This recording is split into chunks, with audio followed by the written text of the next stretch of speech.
Cada año, mueren más personas por enfermedades cardiovasculares que por cualquier otra causa. Más de 3/4 partes de las muertes relacionadas con cardiopatías y accidentes cerebrovasculares ocurren en países de ingresos medianos y bajos. Una acumulación de placa grasosa que se espesa y endurece en las paredes arteriales puede inhibir el flujo de sangre por las arterias a órganos y tejidos y puede conducir a un ataque al corazón, dolor de pecho o derrame cerebral. El riesgo de padecer una enfermedad cardiovascular aumenta por una alimentación poco saludable, la cual se caracteriza por un bajo consumo de frutas y verduras y un consumo elevado de sal, azúcares y grasas. Una alimentación poco saludable contribuye a la obesidad y el sobrepeso, los cuales a su vez son factores de riesgo para una enfermedad cardiovascular. Las personas que no hacen actividad física suficiente tienen entre un 20% y un 30% más de probabilidades de morir prematuramente que aquellas que hacen actividad física suficiente. Se estima que la exposición a productos derivados del tabaco es responsable del 10% de todas las muertes ocasionadas por enfermedades cardiovasculares. En nuestra región, el Departamento de Enfermedades No Transmisibles y Salud Mental de la OPS coordina Hearts en las Américas, la cual disemina las mejores prácticas para la prevención y el manejo de las enfermedades cardiovasculares para impactar positivamente. Hearts en las Américas es una iniciativa de los países liderados por los ministerios de salud, con participación de los actores locales y acompañado técnicamente por la OPS para mejorar el control de la hipertensión y la prevención en la atención primaria de salud. Esta noche, en A Profundidad, conoceremos cómo diversas asociaciones se han unido para crear conciencia sobre el cuidado del corazón. ¿Qué tal, amigos televidentes? Bienvenidos a Profundidad, como siempre, tratando temas de interés. Les saluda Carlos Iván Rivera junto a Sara Ruiz. Hoy estaremos tratando un tema muy interesante, ya que estamos en el mes del corazón y hemos titulado el programa de hoy como Usa tu corazón, conoce tu corazón, y vamos a conocer con expertos todas las medidas que usted debe de poner en práctica para tener una mejor salud. Sara, ¿cómo estás? Muchísimas gracias, Carlos. Bienvenidos a nuestros panelistas del día de hoy. Nos encontramos con el doctor Jorge Jesús Rodríguez. Él es médico familiar y nos encontramos también con la licenciada Angélica Lombardo. Ella es directora ejecutiva de la Fundación Cardiológica de Panamá. Bienvenidos a las cámaras de nuestro programa. Quisiéramos conversar primeramente, pues, orientando a nuestra población en cuanto a cómo estamos en números, en estadísticas, con el tema de enfermedades cardiovasculares. Bienvenidos. Va dirigida a ambos la pregunta. Bueno, prácticamente según el último censo de salud, en el año 2019, se comenzó a ver de que la hipertensión arterial o la presión alta ocupaba el 43% de los problemas. Esto es algo muy significativo, ya que a pesar de que aparentemente se ha mantenido, es uno de los riesgos más importantes en cuanto a lo que es la parte de muerte cardiovascular. Podríamos decir que de cada 10 muertes, 3 tienen que ver con problemas del corazón. Esto significa de que tenemos muchos factores de riesgo y tenemos que hacer muchos cambios dentro de lo que es la parte del estilo de vida y el autocuidado que cada uno de nosotros debe fomentar. Hay otras estadísticas que también nos deben llamar la atención a la población en general, como son el 40% de los escolares panameños padece o sufre de obesidad. El 20% de los jóvenes, es decir, de 18 años en adelante, son hipertensos. El 76% de la población panameña es obesa. De allí, pues, la importancia de estas acciones de prevención que estamos llevando a cabo en este mes de septiembre, llamado por nosotros el mes del corazón, porque queremos sensibilizarlos a todos los actores sociales de la población en general sobre la necesidad de tener estilos de vida saludables para tener una vida más prolongada y de mejor calidad. Yo creo que es importante que toda la población aúne esfuerzo con la Alianza Corazones Unidos para llevar adelante este deseo o alcanzar la meta de tener una población saludable y con una vida más prolongada y de mejor calidad. Usted habla de una alianza muy importante que se mantiene actualmente, Corazones Unidos. ¿Cómo surge? ¿Quiénes la conforman? Y sobre todo, el objetivo principal. Este es unir esfuerzos precisamente porque casi todas trabajamos por afrontar este problema de salud pública que es tan alto, como lo dijo el doctor, el 40% de la población fallece por afecciones relacionadas al corazón. Es decir, 4 de cada 100 panameños, y es importante, ojo, es preocupante. Entonces, de allí la importancia de unir estos esfuerzos. La Alianza Corazones Unidas está compuesta por 6 fundaciones. Corazón Latidos, Corazones que Laten, Corazón Nuevo, APAME, Obsequio de Vida y la fundación que nosotros representamos, que es la Fundación Cardiológica de Panamá. Surge en el 2018.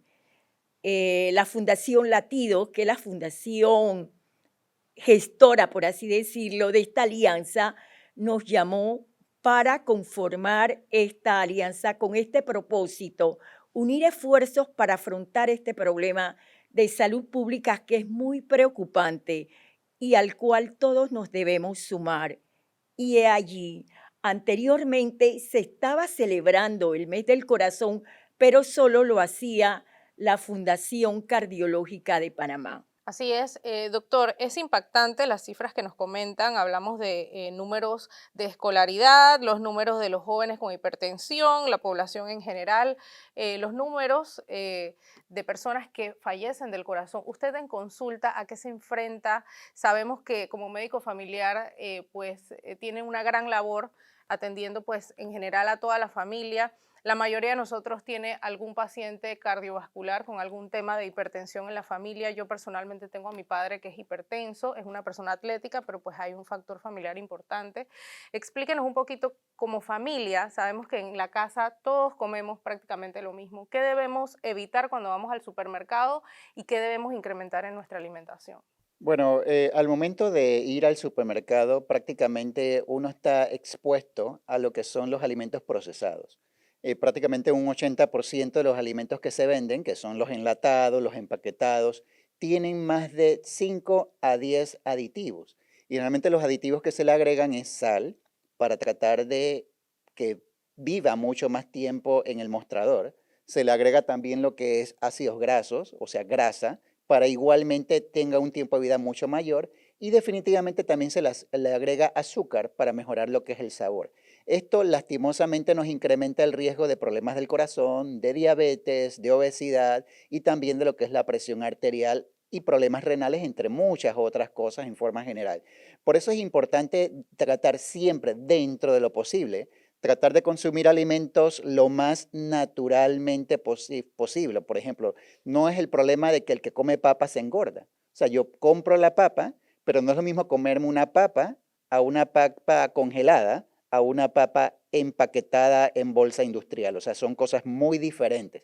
La natural, probablemente dependiendo de la forma como lo cocines, si yo hago una papa al horno me da 70 calorías. Unas papas fritas me puede dar unas 280 y pico calorías. Pero en cambio lo que es la papa de esas de bolsa que venden en los paquetes así para consumir, esto puede tener hasta 538 calorías. Y eso solamente hablando de calorías, pero no es lo único, ¿no? También es el tipo de componentes que se tiene, entre otras cosas. Dentro de lo posible, tratar de disminuir lo que son las calorías líquidas. ¿Cuáles son esas calorías líquidas? Todo lo que son productos Tetra Pak, jugos, sodas, lo que es el alcohol, etcétera, etcétera. Porque estas calorías a la larga incrementa lo que es la cantidad de energía y la energía que no se utilice va directamente para la barriga. Entonces de repente uno dice, oye, pero es que me estoy poniendo muy barrigón y es casualmente por eso.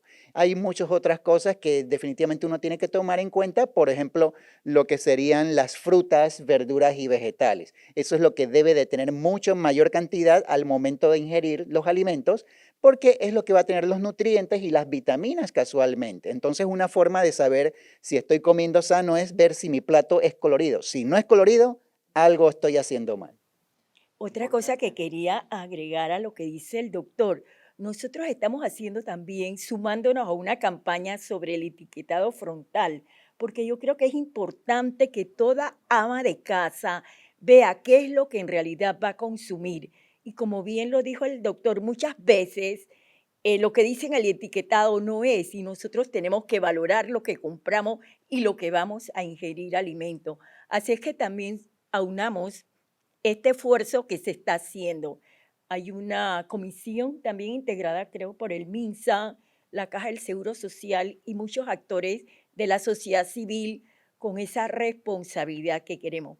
El etiquetado frontal es importante leerlo porque así sabemos bien la cantidad de sal, de nitritos, de azúcar que tiene el alimento. Importante los datos y sobre todo quizás el panameño es una persona de muchas excusas. Quizás digamos, no tengo tiempo para ir al supermercado y estar leyendo etiquetas, no tengo tiempo para estar preparando este tipo de alimento que es costoso, pero ¿cómo podemos modificarlo? Bueno, de pronto no vamos a cambiar ese hábito de alimentación, pero hay otra manera, podemos hacer ejercicio.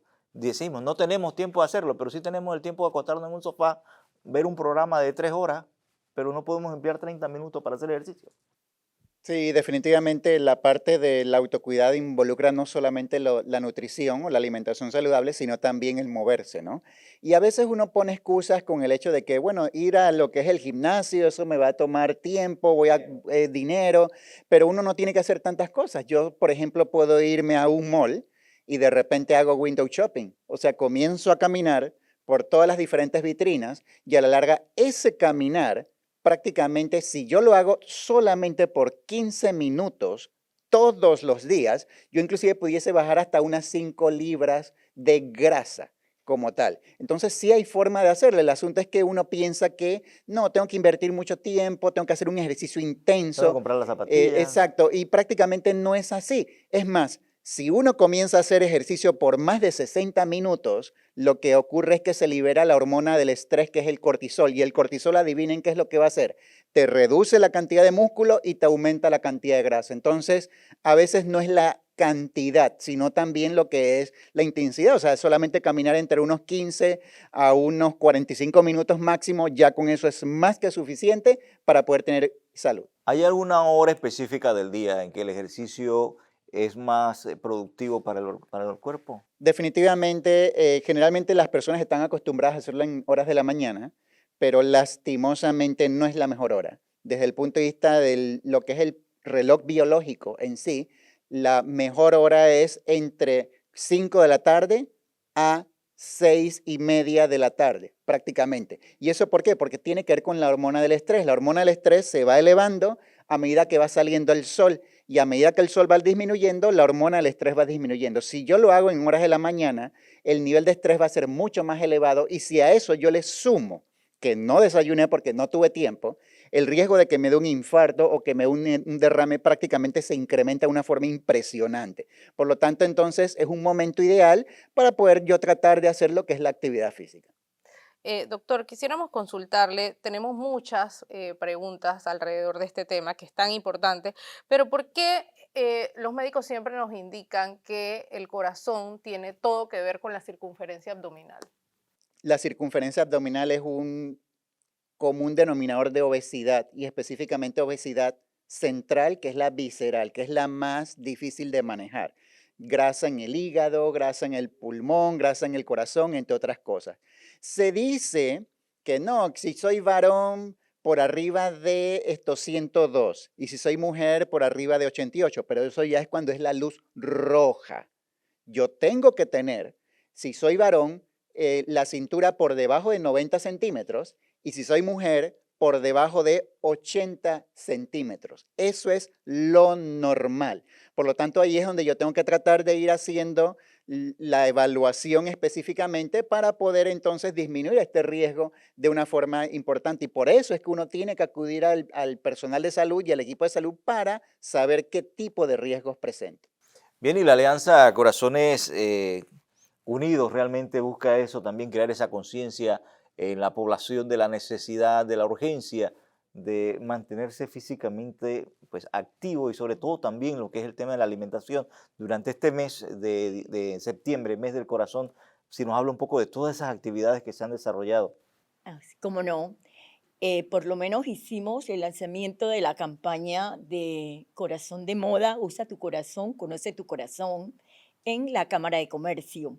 Y también tenemos algunas acciones de docencia. Por lo menos tenemos jornadas que ya se están realizando sobre los factores de riesgo y la calidad de vida. También lo que habíamos hablado sobre cómo el estrés lo podemos, hay técnicas para controlar el estrés y un taller para jóvenes sobre dile sí a la vida y no al tabaco. Las mujeres jóvenes están fumando mucho, entonces eso es lo que queremos disminuir. Por otro lado, también se va a hacer una actualización a los médicos de atención primaria de salud precisamente sobre ese tema de la hipertensión arterial para que se unifiquen los datos, los numeritos sobre todo, ¿no? En realidad 140, 90, o sea, que se sepa que 120, 80 el ideal. Y entonces quizás más tarde el cardiólogo que nos va a acompañar podrá ampliar sobre esto. Eso vamos a hacer. Igualmente, también el 1 de octubre tenemos el cierre de este mes del corazón con una feria familiar de salud cardiovascular en el tramo marino de la cinta costera. Ahí vamos a tomar presión, a medir casualmente el índice de masa corporal, también a dar algunos consejos de nutrición y algunas otras actividades que vamos a tener. Se va a hacer también zumba y también tenemos una carrera de 5 kilómetros y la carrera sobre rueda, que es para invitar a toda la población a esta actividad. Puedes llevar patines, bicicletas, scooter, todos esos aparatos que nos permiten también movernos. Doctor, sabemos que usted en consulta ha tenido pues todo tipo de casos. En el caso de la juventud, jóvenes de mediana edad, digamos el adulto contemporáneo hoy en día, entre 30, 40, 50 años, ¿cuáles son los primeros síntomas que presentan sobre el tema de hipertensión o cualquier riesgo cardiovascular? ¿Cómo se debe sentir una persona que debe acudir al médico de manera pronta? Bueno, lastimosamente la presión arterial no da síntomas y cuando da síntomas ya es cuando tienes el evento específicamente. O sea que muchos dicen, no, que tengo dolor de cabeza, esa es la presión.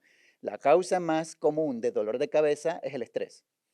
Y obviamente el estrés también te va a elevar lo que es la presión arterial. En realidad yo diría más que todo enfocarnos en lo que es la parte del estrés, que eso sí es algo, son signos de alarma que te está diciendo el cuerpo de que, oye, ya dame un chance de poder respirar y poder tranquilizarme. Muchas personas a veces cuando se levantan en las mañanas tienen energía, pero cuando terminan en la tarde ya se sienten totalmente acabados. O sea, eso es estrés. Personas que les cuesta conciliar el sueño y que a la larga entonces se despiertan varias veces durante el día. Eso es estrés. Personas que en algún momento determinado comienzan con dolores generalizados, le duele la espalda, la cadera, los pies. Eso es estrés. Igualmente, aquellas personas que en algún momento determinado se irritan de la nada, o sea, pierden la paciencia. Eso también es estrés. Igualmente, personas que comienzan a perder la memoria, sienten como una neblina mental. Y yo me acordaba de esto, lo tengo en la punta de la lengua, no se acuerdan, van perdiendo la capacidad de atención en sí. Eso es estrés. Entonces, a veces uno dice, no, que palpitaciones, que el corazón se me quiere salir, me tengo un malestar en el estómago.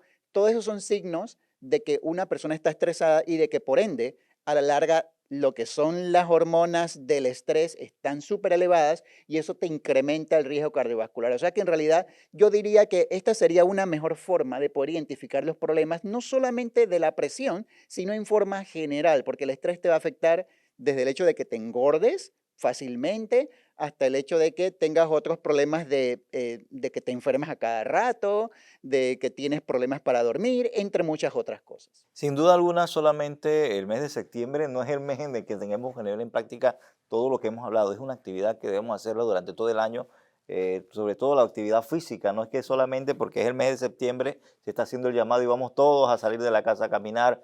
Pero se acabó septiembre y llegó octubre y vamos entonces a seguir el diario normal de mantenernos en nuestros hogares sin hacer ejercicio, la mala alimentación. Pero doctor, ¿qué es lo recomendable? Hablemos de tiempo, a la semana. ¿Cuánto tiempo debo invertir en hacer movimiento, en hacer ejercicio? Bueno, en realidad los estudios indican que lo mínimo son 15 minutos.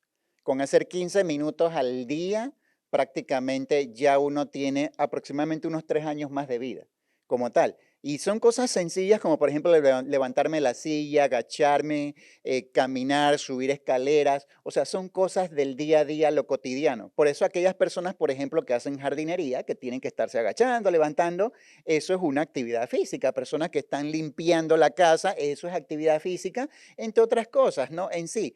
Pero definitivamente la Organización Mundial de la Salud recomienda lo que es media hora. Eso es para mantenerse en condiciones. Y si yo quisiera rebajar de peso, serían 45 minutos. Pero cuando uno lo ve desde el punto de vista de las edades, bueno, los niños deben de estar haciendo 60 minutos durante todo el día, en forma acumulativa, no es en forma continua.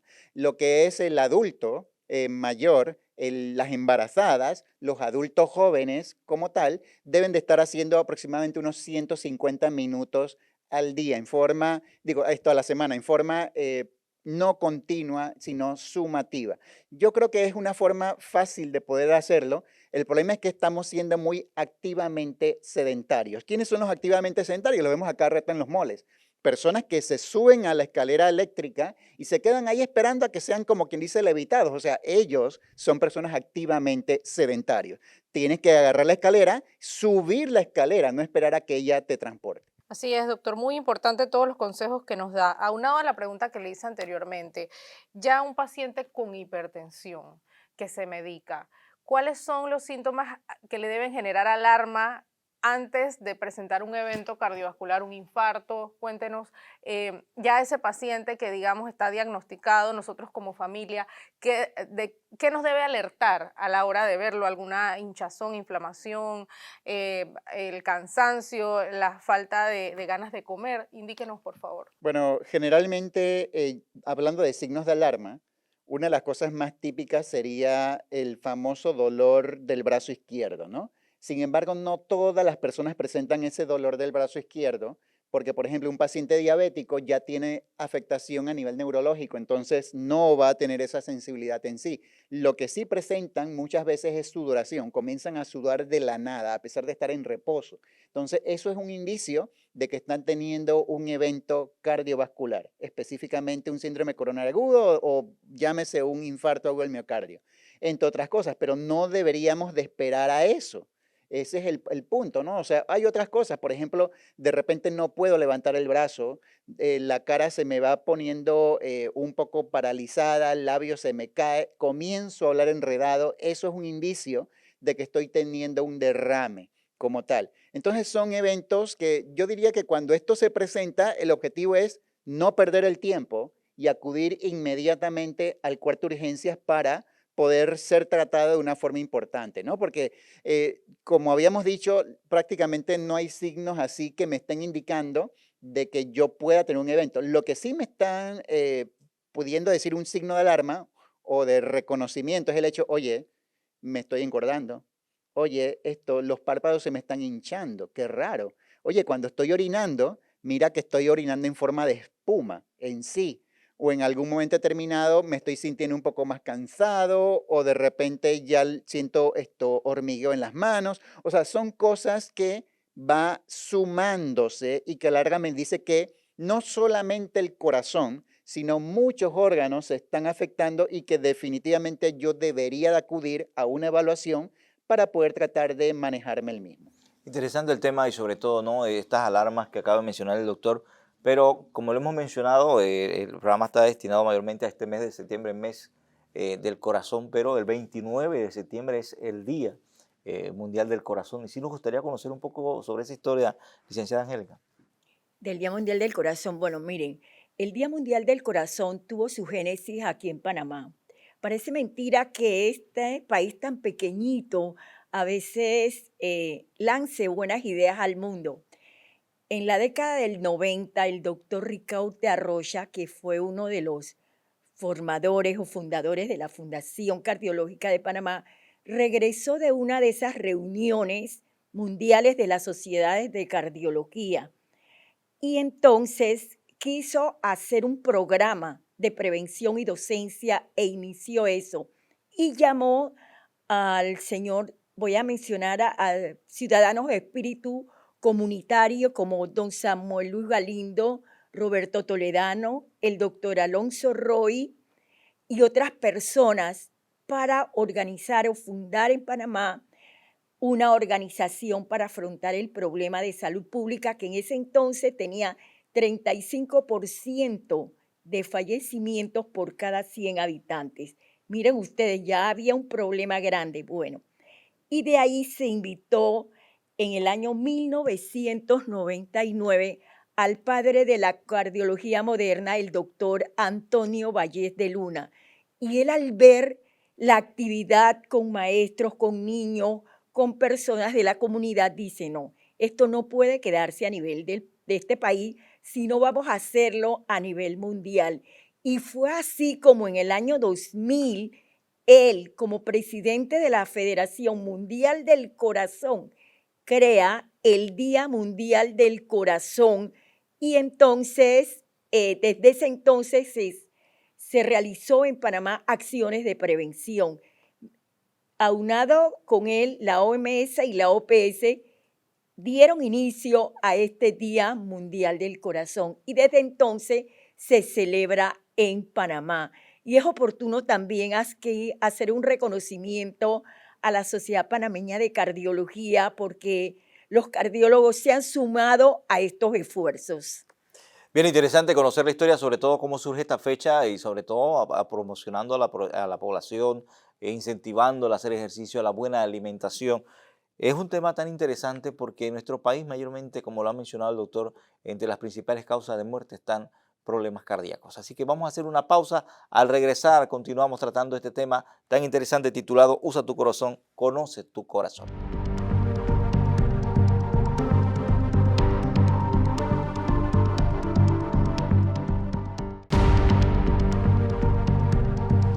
Hola, soy la doctora Jenny Rodríguez, cardióloga, especialista en medicina cardiovascular preventiva y consultora de la iniciativa Hearts en las Américas de la Organización Panamericana de la Salud. Vamos a hablar del Día Mundial del Corazón, una actividad creada por la Federación Mundial del Corazón en conjunto con la Organización Mundial de la Salud y realizada por primera vez en el año 2000 con el fin de concientizar a la población general sobre las enfermedades cardíacas. Las enfermedades del corazón, conjuntamente con los accidentes cerebrovasculares, son la principal causa de muerte en el mundo y matan a 17.1 millones de personas cada año. Eso es mucho más que las víctimas del cáncer, el VIH, el SIDA y la malaria. La presión arterial alta, la falta de ejercicio, las dietas poco saludables y los niveles elevados de colesterol y glucosa son factores que pueden desencadenar enfermedades cardíacas y amenazar nuestra propia vida y la de nuestros seres queridos. Es por eso que el Día Mundial del Corazón se creó para transmitir el mensaje de que los problemas cardíacos se pueden prevenir en su gran mayoría. Desde su creación, líderes de todo el mundo están comprometidos a reducir la mortalidad global por enfermedades no transmisibles en un 25% para el año 2025.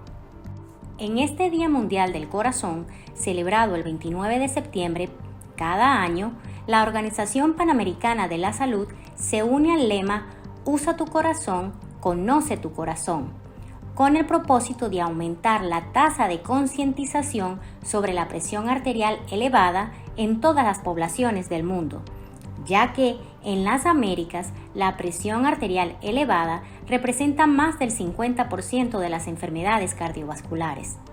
Desafortunadamente, en esta región, más de una cuarta parte de las mujeres adultas y 4 de cada 10 hombres adultos tienen hipertensión, y el diagnóstico, el tratamiento y control son subóptimos. De hecho, solo unos pocos países muestran una tasa de control poblacional de la hipertensión mayor del 50%. En consecuencia, la Organización Panamericana de la Salud inició Hearts en las Américas para abordar este importante problema de salud. Hearts es la iniciativa bandera para la reducción del riesgo cardiovascular que está siendo implementada en 3.000 establecimientos de salud y en 34 países. Para el año 2025, Hearts será el modelo institucionalizado de manejo del riesgo cardiovascular con énfasis en el control de la hipertensión arterial y la prevención secundaria en la atención primaria de salud en las Américas.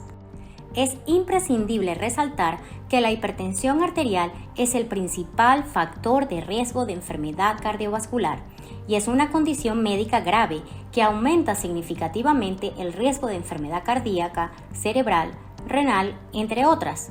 La prevalencia de la hipertensión en las Américas es alta y aunque es relativamente fácil de diagnosticar y su tratamiento es costo efectivo, existen importantes brechas en la atención. En el año 2019, en América Latina y el Caribe, el 28% de las mujeres y el 43% de los hombres desconocían su condición de hipertensos. Millones de personas hipertensas no recibían tratamiento y de los que recibían tratamiento, apenas el 35% de las mujeres y el 23% de los hombres tenían sus cifras de presión arterial controladas.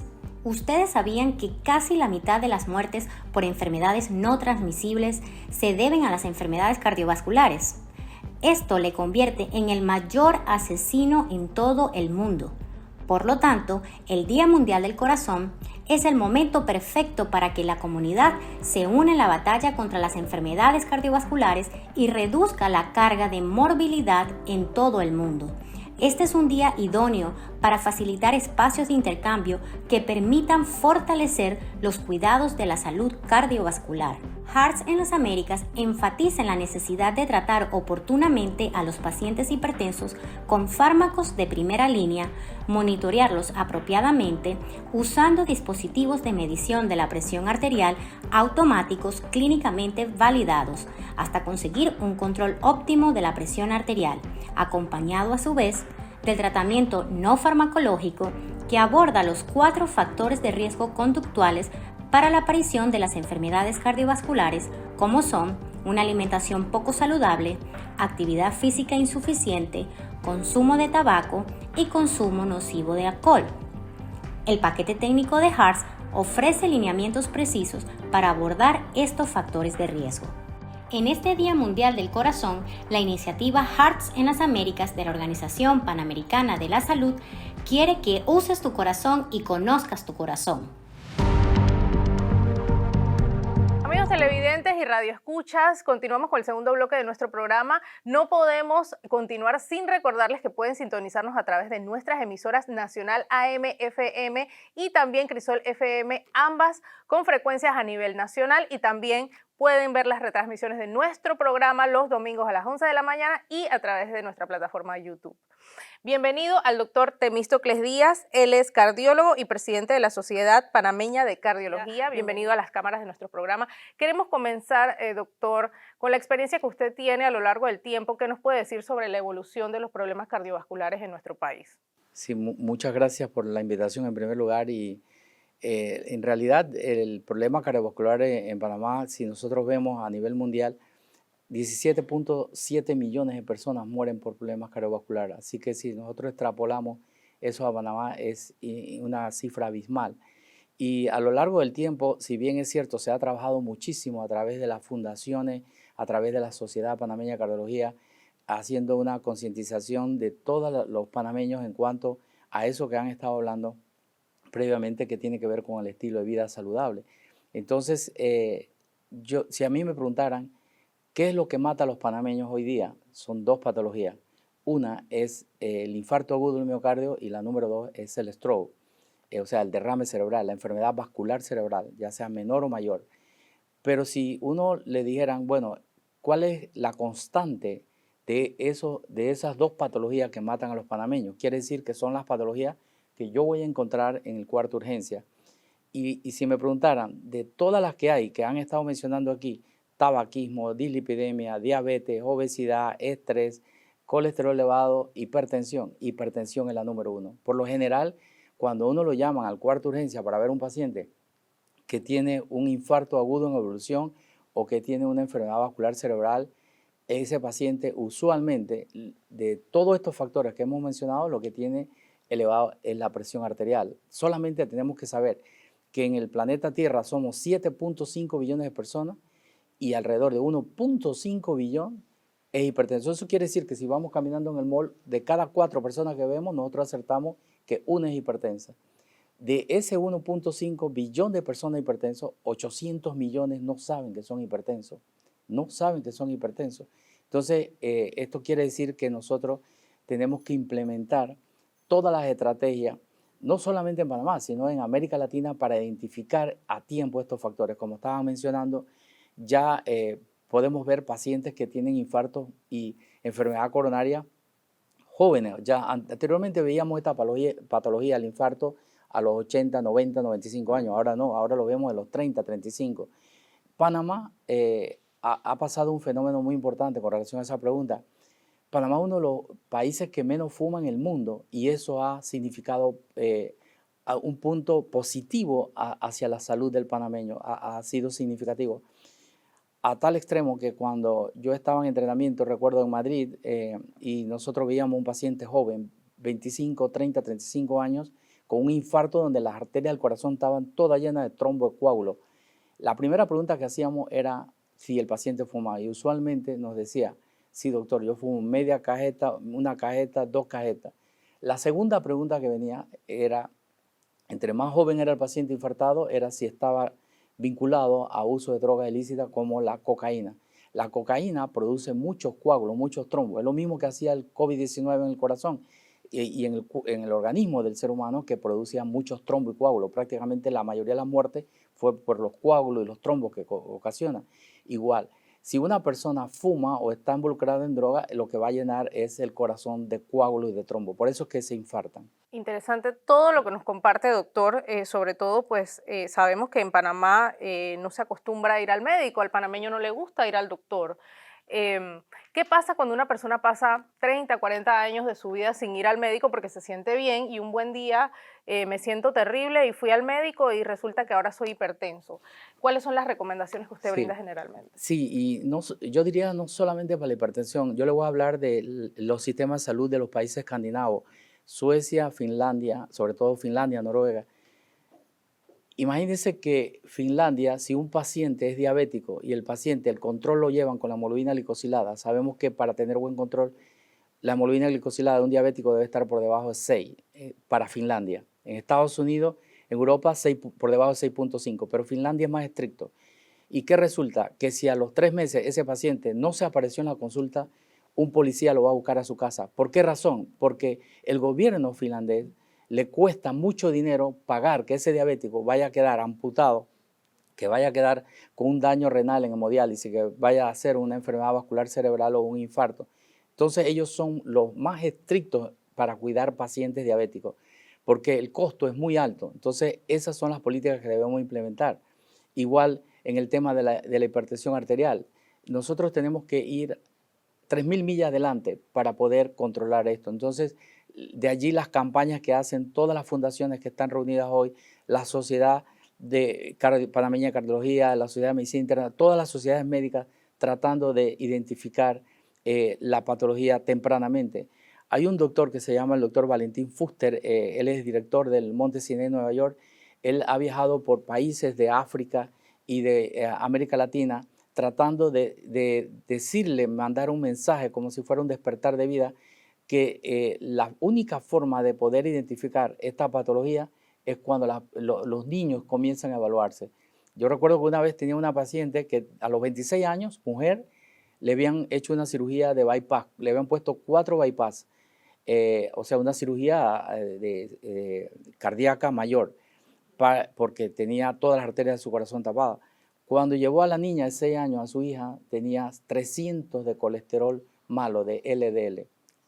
Hoy día se le pide a la mujer, debe tener menos de 100 de colesterol malo. Esta niña a los 6 años tenía 300. O sea, ¿eso qué nos dice a nosotros? Que probablemente había una mutación de gen, de un gen PCSK9, que se llama, que era probablemente el que inducía esa producción a través del hígado, produciendo ese colesterol. Entonces, son las cosas que nosotros tenemos que identificar. No esperar que la persona tenga 40, 50, 60 años para hacer todo este screening, todo ese tamizaje, sino, como mencionaba el doctor previamente, desde más temprano es mejor. La consigna debe ser, más temprano es mejor. Y de allí que yo les puedo decir que en estos países escandinavos, la investigación para saber si los pacientes tienen alteración del perfil de lípido, colesterol, triglicéridos, de la glucosa, lo hacen desde niños, desde que los niños están en la primaria. Todos ellos son evaluados y se mantiene un file digital donde van llevando una secuencia de cuándo cambia esto, de tal forma que no esperar que la persona ya a los 50 años le haya dado un infarto, como mencionaba el doctor, haberle dado una enfermedad vascular que lo deje discapacitado.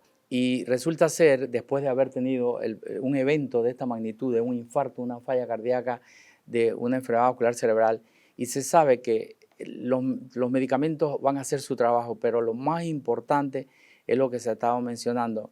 Hubo un caso en Estados Unidos de un doctor que era cirujano cardiovascular, estaba haciendo una cirugía y en medio de la cirugía que estaba colocando puentes bypass, él se desplomó, le dieron desfibrilación, lo llevaron a un cateterismo, ese paciente tenía todas las arterias obstruidas, no podía ir a cirugía ni tampoco a angioplastía y stent, lo único era tratamiento médico y la pregunta que tú hiciste, tratar de cambiar los factores cardiovasculares de estilo de vida saludable.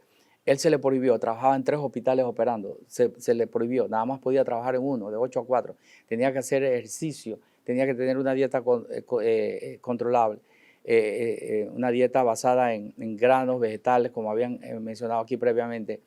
Ese paciente cuidando su presión arterial, su glucosa y su colesterol. A los 3 años se llevó al cateterismo de vuelta y había recuperado un 50%. O sea, las obstrucciones que no pudieron tratarse por cirugía bypass y por angioplastía más stent habían revertido 50%, solamente tomando su tratamiento, cambiando su estilo de vida y bajando el estrés y controlando la dieta y el ejercicio. Para el corazón se recomienda, como se mencionaba, hacer 150 minutos por semana o 30 a 45 minutos de ejercicios aeróbicos. ¿Cuáles son esos ejercicios? Caminar, nadar, andar en bicicleta. Pero como mencionaba el doctor, si una persona no puede hacer los 30 a 45 minutos, por lo menos hacer 15 a 20 minutos al día. Y yo siempre le digo, si no tiene el tiempo completo en la mañana, lo puede hacer también en la tarde, en la noche, pero tiene que hacer el ejercicio, porque el ejercicio no solamente contribuye, hay una vez me dijeron esta información y nunca más se me olvidó, que si nosotros tuviésemos $1 millón en un bolsillo y nosotros fuéramos a buscar un lugar en cualquier parte del mundo que nos vendieran los beneficios del ejercicio, no se puede comprar. De tal forma que cada vez que yo hago ejercicio, yo por lo menos tengo $1 millón, porque no hay forma como yo lo adquiera, debido a que los beneficios del corazón, sobre todo para el corazón, van a evitar directamente estas patologías que nos matan hoy en día. Entonces, recuerden eso, al hacer ejercicio yo estoy salvando $1 millón. Y en cuanto a la alimentación también complementada, en cuanto a revertir este tipo de resultados médicos. Bueno, prácticamente la alimentación es algo fundamental. El problema no es a veces lo que comemos, porque no es de que, ay, ahora no me puedo comer una fritura, no me puedo comer. En realidad no es eso. El problema son las porciones, el problema es la frecuencia y el problema es también inclusive la hora a la cual estamos comiendo. Porque, por ejemplo, hablando de lo último, la hora, a partir de las 8 de la noche, el cuerpo favorece lo que es la estructuración de tejidos y la curación de tejidos como tal. Luego de esa hora de las 8 de la noche disminuye el metabolismo. ¿Qué significa eso? Todo lo que comamos se va a almacenar en grasa. Por eso es que las personas que comen después de las 8 de la noche tienden a engordarse, empezando por ahí. Lo otro es las porciones, principalmente. Uno generalmente uno no está acostumbrado a comer de una forma adecuada. Lo ideal es comer frutas, verduras y vegetales, que es lo que nos da color, teniendo las dos manos abiertas. Eso es en cada porción. Los carbohidratos serían, que es el arroz, la pasta, el cereal, el pan, sería el puño cerrado viéndolo de frente en sí. La cantidad de proteínas, que son las carnes, sería la palma de la mano. Esto sería todas las carnes, pescado, puerco, res, ternera, pavo, etcétera. Lo ideal, en este caso, es que mientras más oscura sea la carne, es mucho mejor porque va a tener mucho menos cantidad de grasa específicamente. Y hablando de lo que son, por ejemplo, las aves, que nos fascinan comer las aves, la mejor porción de las aves sería la pechuga. Esa es la mejor porción, tanto de pavo como pollo, etcétera, etcétera. Igualmente, el problema también es la cantidad de azúcar. El azúcar que le echamos debería ser la puntita del pulgar. Este es el azúcar que le echo al café, al té, la mermelada, el sirope. Las grasas, la mantequilla, margarina, los aceites, sería la puntita del dedo índice en sí. Y bueno, los productos lácteos ya serían los dos dedos viéndolo de lado. Y si le interesa algún postre, sería viéndolo de lado la cantidad del postre. Pero esto es algo, ojo, para una persona activamente sedentaria. ¿Quiénes son esos? Los que se la pasan en los moles, en las escaleras mecánicas, paraditos como un florero, esperando a ser levitados. Si fueran personas activas, como un obrero en la construcción o una persona constante en movimiento, no le va a ser suficiente una sola mano, sino que tendría que comer más. Así es, doctor. Usted nos conversaba, doctor Temístocles, fuera de cámara, sobre los 4 jinetes del apocalipsis en cuanto a las enfermedades cardiovasculares. Sí, en efecto, yo le llamo esto a los jinetes del apocalipsis para la hipertensión arterial, y son fáciles de recordar. En la medida que yo aumento la ingesta de sal, del sodio, la presión va hacia arriba. Hay un estudio muy interesante en el Amazonas, se estudiaron la alimentación de unos indios en el Amazonas. Ellos no tenían enfermedades cardiovasculares ni eran hipertensos. Cuando se dieron cuenta, ellos no comían sal. De ahí se realizó el estudio Intersol, que involucró los 5 continentes del mundo, 11.000 pacientes, y lo que hicieron fue que colocaron 5.500 pacientes que comieran la sal que ellos gustaban y 5.500 que se restringía a 2 gramos de sal al día. El estudio tuvo que haber sido detenido a 2 años porque había más infarto, más derrame cerebral. El segundo es el aumento de peso. A medida que aumento de peso va la presión hacia arriba, es directamente proporcional. En la medida que yo bajo de peso, la presión arterial disminuye. Lo tercero es el estrés. Yo siempre le menciono que los agentes gatillantes de estrés solo los puede controlar uno. El número 4 tiene que ver con el sueño. El que es hipertenso debe dormir 7 o 8 horas al día. Y lo otro, si ronca, tienen que hacerle un estudio por la encefalografía para descartar una apnea obstructiva al sueño. Probablemente, si le tratan la apnea obstructiva al sueño, ese paciente mejora y disminuye la cantidad de medicamentos que toma. Lo quinto es el cigarrillo, que todos sabemos. Y lo tercero es lo sexto, medicamentos antiinflamatorios como ibuprofen, Motrin, diclofenaco potásico, Alif, Arcoxia. Todos estos medicamentos bloquean una sustancia que está en el riñón y que se llama prostaciclina y hacen que se eleve la presión arterial. Siempre tener cuidado con esos antiinflamatorios no esteroideos. Y de controlar estos factores para producir hipertensión, hay una importancia capital para mejorar el control de la presión en cada uno de los pacientes. Entonces, con todo esto, Sara y doctores, pues queda entredicho que parte de la cura y de la prevención del corazón está mayormente en nuestras manos, está en nuestra disposición constante. No tenemos que estar pensando o culpando a otros, sino que queda de nuestras mismas manos el cuidado. Sí, prácticamente el autocuidado es fundamental. Yo quiero hacer un hincapié en cuanto a lo que es la parte de la higiene del sueño, ya que muchas veces no sabemos dormir en una forma adecuada. La cama es para dormir específicamente, no para trabajar computadora o cosas así. Lo otro es que yo debo de tratar de evitar las pantallas, cualquiera, televisor, computadora, celular, 2 horas antes de dormir. Igualmente no debo de haber hecho ejercicio muy activo al momento de 2 horas antes de dormir. La comida de la cena debe ser como de pordiosero, prácticamente algo muy poquito en ese sentido, y definitivamente tener rutinas. Me pongo la pijama, me baño y me trato de levantar siempre a la misma hora. Con eso ya yo voy a tener una buena higiene del sueño. Sí, en efecto, yo pienso que de una manera sencilla es lo que hemos estado recomendando. Número 1, el control de la dieta en toda su faceta. Número 2, el ejercicio.